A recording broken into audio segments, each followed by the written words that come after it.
नमस्कार दोस्तों, आज के हमारे इस वीडियो में हम आपके लिए सोमवती अमावस्या की कहानी लेकर आए हैं। दोस्तों, जब भी कोई अमावस्या सोमवार को आती है तो उसे सोमवती अमावस्या कहा जाता है। हिंदू धर्म में इस व्रत का बहुत महत्व है।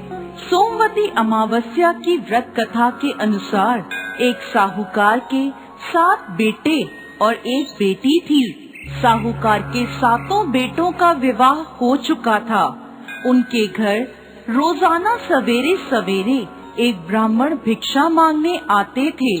जब भी साहूकार की कोई बहू या सेठानी उसे भिक्षा देती तो वह उन्हें आशीर्वाद देते और कहते, अपने पति के कंधे राज करो।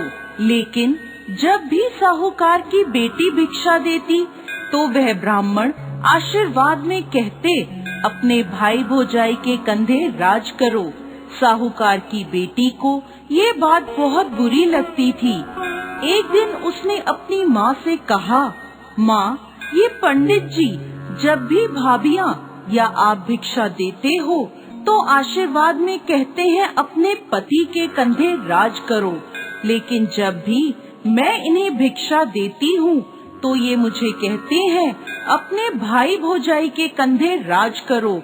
तो उसकी माँ ने कहा, तू कल भिक्षा देने जाना। जब वो तुझे आशीर्वाद देंगे तो मैं उनसे इसके पीछे का कारण पूछूंगी। अगले दिन ब्राह्मण जब भिक्षा लेने आए तो माँ वहाँ आ गई और ब्राह्मण से कहने लगी, आप इसे ऐसा आशीर्वाद क्यों दे रहे हो? तब ब्राह्मण ने कहा, क्योंकि इसकी किस्मत में सुहाग नहीं है। तब सेठानी ने ब्राह्मण से इसका कोई उपाय पूछा।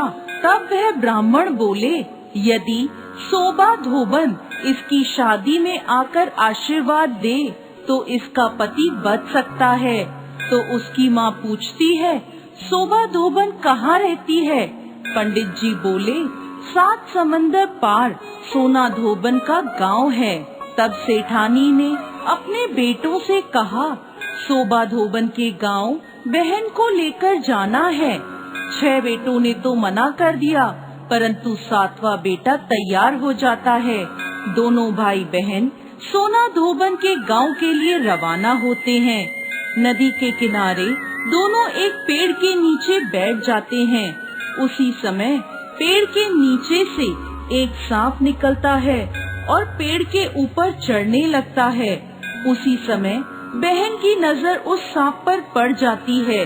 वो अपने भाई से कहती है, देखो भाई, पेड़ पर किसी पक्षी का घोंसला है और उसमें नन्हे नन्हे बच्चे हैं। ये सांप उन बेचारे बच्चों को खा जाएगा और जब पक्षी आकर यह देखेंगे तो उन्हें कितना दुख होगा। तब भाई उस सांप को मारकर वहीं टोकरी से ढक देता है। शाम को एक हंस और हंसनी का जोड़ा उस तरफ आता है तो अपने घोंसले के आसपास और पेड़ पर खून देखकर वो डर जाते हैं। उन्हें लगता है कि उन दोनों भाई बहन ने उनके बच्चों को मार दिया। तो वह वहाँ आते ही उन दोनों को चोंच मारने लगते हैं। तभी बहन टोकरी उठाकर उसके नीचे पड़ा सांप दिखाती है और कहती है, हमने तुम्हारे बच्चों को इस सांप से बचाया है और ये खून इस सांप का है। तब हंस और हंसनी बहुत खुश होते हैं और उन दोनों को अपनी पीठ पर बिठाकर समुद्र पार सोबा धोबन के गांव में छोड़ आते हैं। सोना धोबन का भी बहुत बड़ा परिवार था, जिसमें उसके बेटे और बहुएं सब साथ साथ रहते थे।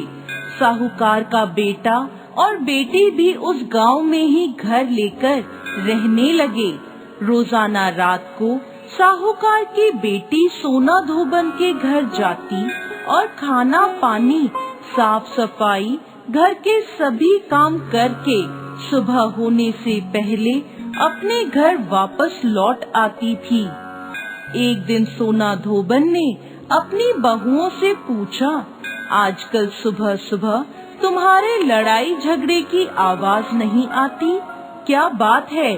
तो बहुएं बोली, सासू माँ, जब हमें सारा काम किया हुआ मिल जाता है तो हम क्यों झगड़े?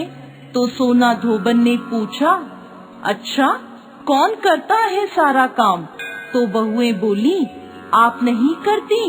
हमें तो लगा हमारे उठने से पहले ही आप घर का सारा काम कर देती हैं। तब सोना धोबन ने ये पता लगाने का निश्चय किया और वो रात भर जागती रही।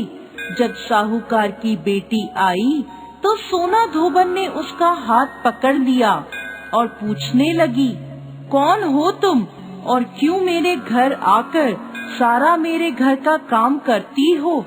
तब साहूकार की बेटी ने ब्राह्मण वाली सारी बात सोना धोबन को बता दी और कहा, यदि आप अपनी सोमवती अमावस्या का फल मुझे दे दें तो मेरा सुहाग अमर हो जाएगा।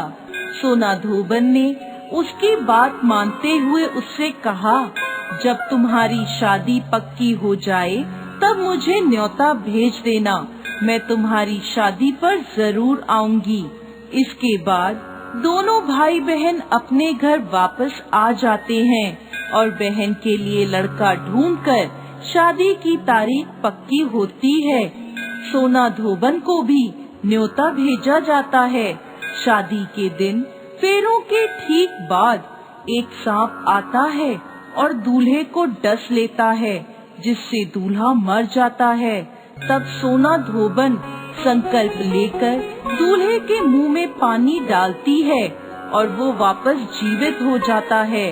तभी से सोना धोबन के साथ साथ साहूकार की बेटी और बहुओं ने भी सोमवती अमावस्या का व्रत करने का संकल्प लिया।